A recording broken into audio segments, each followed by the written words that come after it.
देश की brigade Sambhaji brigade 90च्या दशकापासून ही घोषणा आपल्या महाराष्ट्रातील गावागावात कानी पडते। कोणत्याही राजकीय अजेंड्याशिवाय भगव्या झेंड्याखाली एकत्र आलेली तरुणांची फौज म्हणून संभाजी ब्रिगेडची ओळख जाती धर्माच्या पुढे जाऊन गाव कसाबाहेर समाजालाही एकत्र बांधण्याच्या विचारामुळे मराठा आणि बहुजन समाजातील तरुणही तुमचं आमचं नातं काय, जय जिजाऊ जय शिवराय म्हणत संभाजी ब्रिगेडकडे आकर्षित झाले आणि सामीलही झाले। त्या तरुणांना दिशा देण्याचं काम संघटनेतल्या काही नेत्यांनी केलं। प्रवीण गायकवाड हे त्यापैकीच एक। जवळपास 3 दशकांपासून समाजात विचारांची पेरणी करणाऱ्या प्रवीण गायकवाड यांच्यावर सोलापुरातल्या अक्कलकोटमध्ये हल्ला झाला आणि संभाजी ब्रिगेडविषयी पुन्हा एकदा चर्चा सुरू झाली। त्यानंतर नव्या पिढीतील अनेकांना ब्रिगेड कुणी स्थापन केली, संभाजी ब्रिगेडचा विचार नेमका कोणता आहे, आता संभाजी ब्रिगेड नावाच्या 2 संघटना कशा दिसतात, याच महाराष्ट्रभरातील अनेकांच्या मनात असलेल्या प्रश्नांची उत्तरं जाणून घेण्याचा प्रयत्न आपण या व्हिडिओतून करणार आहोत। नमस्कार, मी लखन आदाटे आणि तुम्ही पाहताय मुंबई तक। संभाजी ब्रिगेड ही मराठा सेवा संघाची शाखा आहे। सार्वजनिक बांधकाम अभियंता असणाऱ्या पुरुषोत्तम खेडेकरांनी 1 सप्टेंबर 1990 रोजी मराठा सेवा संघाची स्थापना केली होती। मराठा आणि कुणबी समाजातील सरकारी अधिकाऱ्यांना एकत्र आणणं आणि संघटनेच्या माध्यमातून समाजाचं प्रबोधन करणं हा यामागचा उद्देश होता। त्यानंतर तरुणांसाठी 1997ला खेडेकरांनी संभाजी ब्रिगेडची स्थापना केली। सध्या मराठा सेवा संघाचे जवळपास 32हून अधिक विभाग कार्यरत आहेत, पण या स्थापनेपासूनच सर्वाधिक चर्चा असते ती संभाजी ब्रिगेडची। 1995च्या सुमारास महाराष्ट्रातील ग्रामीण भागात शिवसेना जोमानं वाढत चालली होती। शिवसेनेच्या मदतीनं भाजप ही हातपाय पसरत होतं। हिंदुत्ववादी विचाराकडे वळणाऱ्या मराठा आणि बहुजन समाजातील तरुणांना संभाजी ब्रिगेडनं व्यासपीठ उपलब्ध करून दिलं। थेट भूमिका घेत रस्त्यावर उतरण्याच्या भूमिकेमुळे संभाजी ब्रिगेडची अल्पावधीतच आक्रमक संघटना म्हणून ओळख निर्माण झाली। 2016 पर्यंत हीच ओळख कायम होती, पण 2016 साली मराठा सेवा संघाशी संबंधित संभाजी ब्रिगेडनं राजकीय वर्तुळात सक्रियपणे उतरण्याचा निर्णय घेतला। मराठा सेवा संघाची शाखा असणारी संभाजी ब्रिगेड 30 नोव्हेंबर 2016 रोजी स्वतःला राजकीय पक्ष म्हणून घोषित केलं।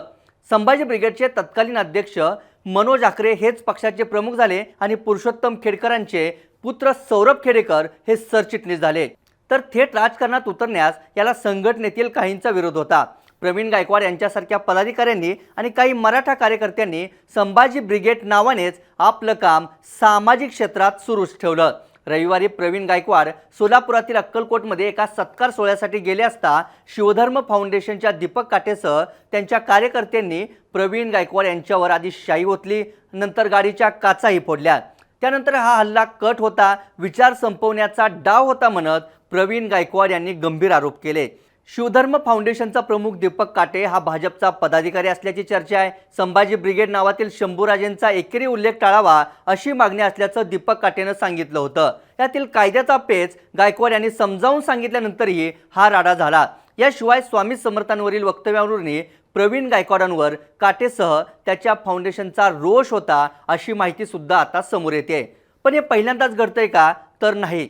सुरुवातीच्या काळापासूनच संभाजी ब्रिगेडच्या भूमिकांमुळे वाद होत राहिलाय, मग तो मुद्दा इतिहासाचा असो किंवा बहुजनवादाचा। ब्रिगेडच्या नेत्यांची ब्राह्मण्यवादावरील टीका तर नेहमीच चर्चेत राहिली आहे। पण संभाजी ब्रिगेड कोणत्या विचारावर काम करते, आक्रमक आंदोलनामागील संघटनेची भूमिका काय असते ते सुद्धा जाणून घेऊयात। इतिहासाची मोडतोड आणि चुकीच्या इतिहासाचा प्रसार रोखण्यासाठी संभाजी ब्रिगेड कायम आक्रमक राहिली आहे। इतिहासात खोट्या गोष्टी घुसडून समाजामध्ये तेढ निर्माण करण्यासाठी त्याचा शस्त्रासारखा वापर करणाऱ्या प्रवृत्तींना आमचा विरोध असल्याचं संभाजी ब्रिगेड वारंवार रस्त्यावर उतरत सांगत असते। संभाजी ब्रिगेडनं केलेल्या काही आंदोलनांचा आपल्याला या ठिकाणी आवर्जून उल्लेख करावा लागेल। पुण्यातल्या भांडारकर संशोधन संस्थेवरील हल्ला हे त्याचंच एक उदाहरण। संभाजी ब्रिगेड या हल्ल्यानंतरच देशभरात चर्चेत आली। 2003-2004 साली अमेरिकन लेखक जेम्स लेनच्या बदनामीकारक पुस्तकावरून वाद झाला। संभाजी ब्रिगेडच्या कार्यकर्त्यांनी भांडारकर संशोधन संस्थेत तोडफोड केली। जनमानसातली मागणी लक्षात घेत सरकारने जेम्स लेनच्या बदनामीकारक पुस्तकावर कायदेशीर बंदी आणली। भांडारकर संस्थेवरील हल्ल्यानंतर दादोजी कोंडदेव छत्रपती शिवाजी महाराजांचे गुरु आहेत की नाही यावरून महाराष्ट्रात त्याकाळी मोठा वाद झाला होता। दादोजी कोंडदेव यांच्या नावाने दिला जाणारा राज्य सरकारचा पुरस्कार रद्द केला जावा, पाठ्यपुस्तकातून दादोजी कोंडदेव यांचा उल्लेख मागे घेतला जावा अशी मागणी मराठा संघटनांनी केली होती। यात संभाजी ब्रिगेड सर्वात पुढे होती। या प्रकरणी सरकारने समिती नेमली आणि समितीच्या अहवालाचा आधार घेत पाठ्यपुस्तकांमधून दादोजी कोंडदेव यांचा तसा उल्लेख काढून टाकण्यात आला। याशिवाय दादोजी कोंडदेव यांच्या नावाने दिला जाणारा पुरस्कारही त्या वर्षी रद्द करण्यात आला होता। 2010 साली मात्र दादोजी कोंडदेव प्रकरण पुन्हा तापलं। डिसेंबर 2010 मध्ये लाल महालातून दादोजी कोंडदेवांचा पुतळा हटवण्यात आला। यंदा उफाळलेला रायगडावरील वाघ्या कुत्र्याच्या समाधीचा वाद 2012 सालीही झाला होता। संभाजी ब्रिगेडनं 2012 मध्येच रायगडावरील वाघ्या कुत्र्याची समाधी फोडून कुत्र्याचा पुतळा दरीत फेकला होता। हा छत्रपती शिवाजी महाराजांच्या काळातला कुत्रा नव्हताच, याला कुठलाही ऐतिहासिक आधार नाही असं संभाजी ब्रिगेडचं तेव्हा म्हणणं होतं आणि संभाजी ब्रिगेड आजही त्याच मुद्द्यावर ठाम आहे। जानेवारी 2017 मध्ये पुण्यातील संभाजी उद्यानातला साहित्यिक राम गणेश गडकरी यांचा पुतळा तोडून मुठा नदीत फेकला। राम गणेश गडकरींनी त्यांच्या नाटकांमधून छत्रपती संभाजी महाराजांची बदनामी केल्याचा संभाजी ब्रिगेडचा आरोप आहे। 2015 साली शिवचरित्राची मोडतोड आणि मराठा कुणबी स्त्रियांची बदनामी करणाऱ्या बाबासाहेब पुरंदरेंना महाराष्ट्र भूषण पुरस्कार देऊ नये म्हणून संभाजी ब्रिगेडनं आंदोलन केलं होतं। हे आंदोलन महाराष्ट्रभरात प्रचंड गाजलं। 2020 साली बीडीच्या बंडलाला देण्यात आलेलं छत्रपती संभाजी महाराजांचं नाव आणि फोटो हटवण्यासाठीचं आंदोलन संभाजी ब्रिगेडनं तडीस नेलं। 2021 साली मराठा आरक्षणाची कायदेशीर बाजू समजावून सांगत आर्थिक निकषावरील EWS आरक्षणाची बाजू पटवून देण्यासाठी संभाजी ब्रिगेडनं पुढाकार घेतला होता। हे झालं इतिहासाचं। धर्म आणि विज्ञानाबाबतीतही संभाजी ब्रिगेडनं रोखठोक भूमिका घेतली आहे। संभाजी ब्रिगेड विज्ञानवादी विचारांवर अधिष्ठान ठेवतं। संत तुकाराम महाराजांच्या अभंगातेचा संघटनेवर प्रभाव आहे। धर्मातील चांगल्या बाबी जरूर स्वीकाराव्यात, मात्र चमत्कार, कर्मकांड, कालबाह्य परंपरा, अनिष्ट रूढी, अंधश्रद्धा, अमानवी प्रथा बाजूला सारायला हव्यात अशी संघटनेची भूमिका आहे। साहित्य आणि सांस्कृतिक क्षेत्रातही संभाजी ब्रिगेड प्रबोधनाचं काम करत असते। प्रबोधन चळवळीच्या माध्यमातून तरुणांना वैचारिक दिशा देण्याचं काम आमच्याकडून होतं असा दावा संभाजी ब्रिगेडकडून केला जातो। समाजात वाचनाची चळवळ निर्माण करून तरुणांचं मन, मेंदू, मस्तक आणि मनगट सशक्त करण्याचं कामही संघटना करत असते। तरुणांसमोर शिवशंभूंचा इतिहास मांडला जातो।